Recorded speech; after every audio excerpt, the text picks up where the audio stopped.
Welcome to our latest video. Today we are going to talk about something that I promised I would talk about a while ago, and I did, but I didn't publish that video, so I'm redoing the video. We're going to talk about stomach issues.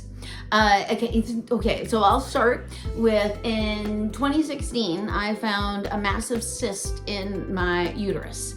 And in the time while I waited to have that cyst removed, because it took an awful long time, slowly but surely I stopped being able to actually take food into my stomach, which we blamed on the cyst. We thought the cyst was growing so much that, like when you're pregnant, you know, the baby moves up and into your stomach and reduces the amount of food you can take in at a time. That's what was happening to me. I wasn't able to actually take in any food. I could never finish a meal. I would cry at my plate. I would actually cry because taking in food, we don't realize how a privilege that is, and how being able to give yourself nourishment it's like an actual right. And when you can't give yourself nourishment, when your body refuses to take nourishment, I want to say it's a mind F-U-C-K, because it is. Because we're so used to, especially North American people, we are so used to everything we want and need, we can reach for and we can grab. If I'm hungry, I can go to my fridge. If I need something, I can always get it here in North America. Gross, I'm sorry, but yeah, it's true. And when you grow up in that environment, and then suddenly when you need something, you cannot bring it into you, it makes you feel like a victim. It makes you feel like God hates you, or there's something wrong. And then after the surgery, it didn't change. It actually got worse. And I went through another surgery because they thought maybe something was left inside of me. Why can't I not eat? And then that came out to nothing. Yeah, more cysts were found, but they couldn't actually pinpoint what was actually going on. So I did my own research, and I found MALS. MALS is malignant accurate ligament syndrome. I know the name, and I will actually write it in the comments. It is a tightening of the duodenum. The duodenum is the little thing that releases so that the food can actually come out of your stomach and into your intestinal tract after your body has broken it down and made it something that can actually go through your intestinal tract. Well, you macerate it first, and that brings it down. Blah, blah, blah, blah. Anywho, with this condition, MALS, your duodenum doesn't release. It actually stays tight. So every time you eat, the food just sits there and sits there and sits there and sits there. And a lot of people will vomit a lot. You get a lot of reflux where you're belching. I have a lot of that. I have so much of that the inside of my mouth is almost completely raw. I can't really have spicy things because it is so painful. Even certain toothpaste I cannot use. It sucks. Anyway, so there's that part of it. And so but people who have MALS actually go and get a surgery. And there's even doctors that don't even believe it exists, and there are doctors who specialize in it. That's how wackadoo it is. I really felt I had that.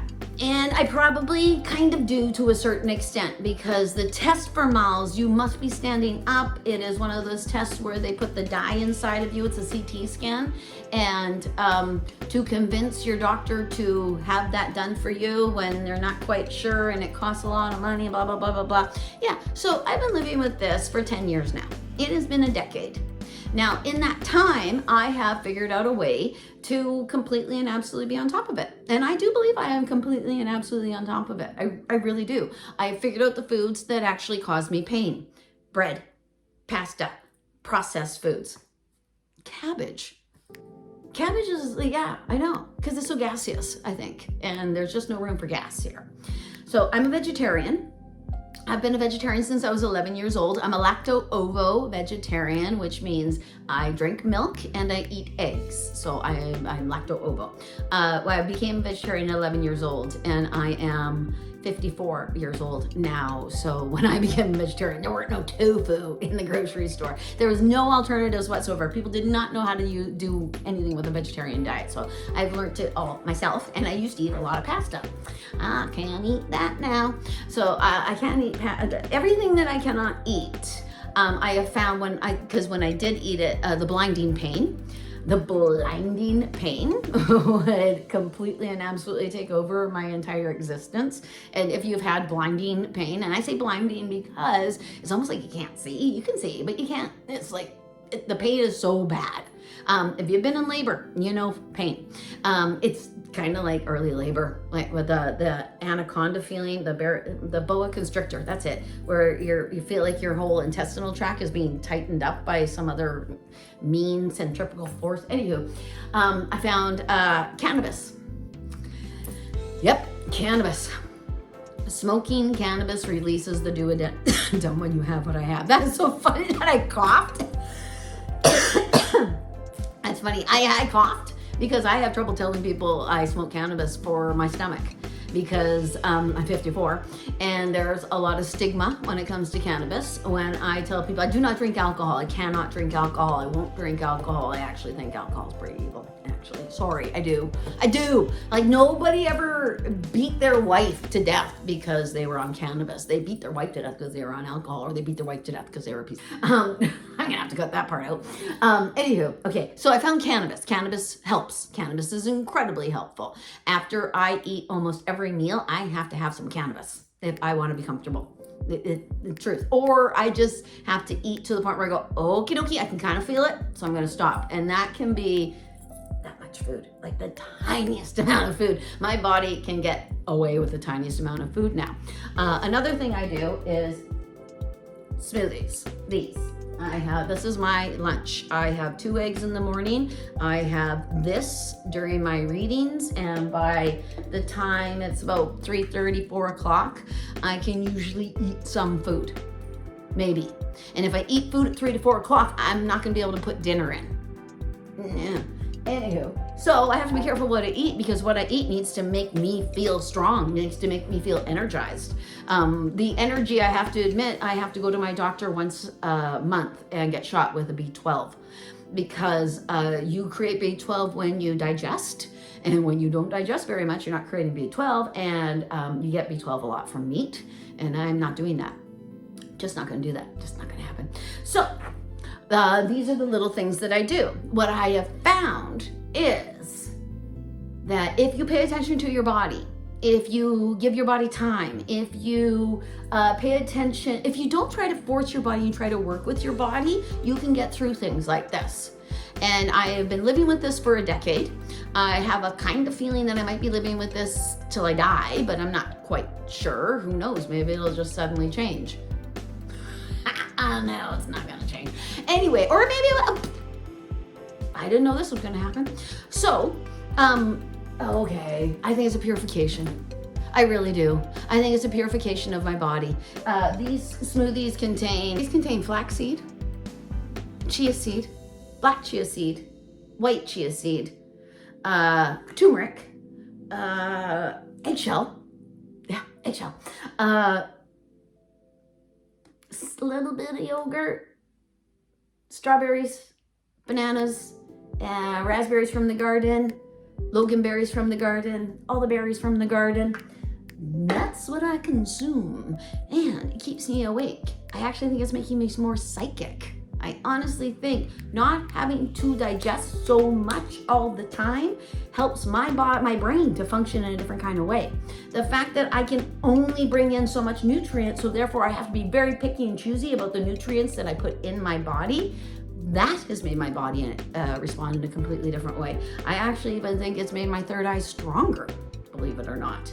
If you have a tummy trouble, if you have some sort of thing that's going on with your body that makes you feel like your body is working against you, start to look at what your body might actually be telling you. Because this is my power chakra. They were making me feel as though I was being victimized within my power chakra.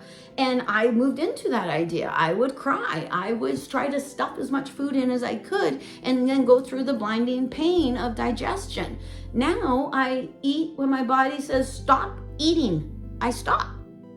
And then maybe I don't have to smoke the cannabis. And then maybe 20 minutes later, I can actually eat a little bit more. And then maybe 20 minutes later, I can eat a little bit more. But other than that, I'm not gonna push my body, because my body's in charge of the way I feel physically.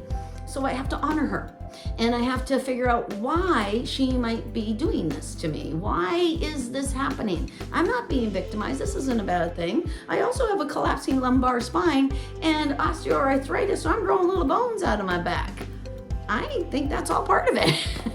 Well, because in all likelihood, I have rheumatoid arthritis, which is what my grandmother had, which to me is somewhat of, because I think arthritis is a spiritual disease, because I think that our blood is where our psychic energy is. And I believe that every one of us is psychic, and that we run into arthritis when we run into things that we don't think we can control, that we don't realize how much power we have, so we pull back our power and we create something within our bodies. I honestly believe that. I believe that is what I'm going through. I believe that is why I'm going through it, so that I can talk to you about it and tell you what I'm going through, so you can look in the mirror and go, oh, maybe I'm chosen. Maybe I'm groovy, and the reason why this and this and this is happening to me, so that I will pay attention to that and that and that.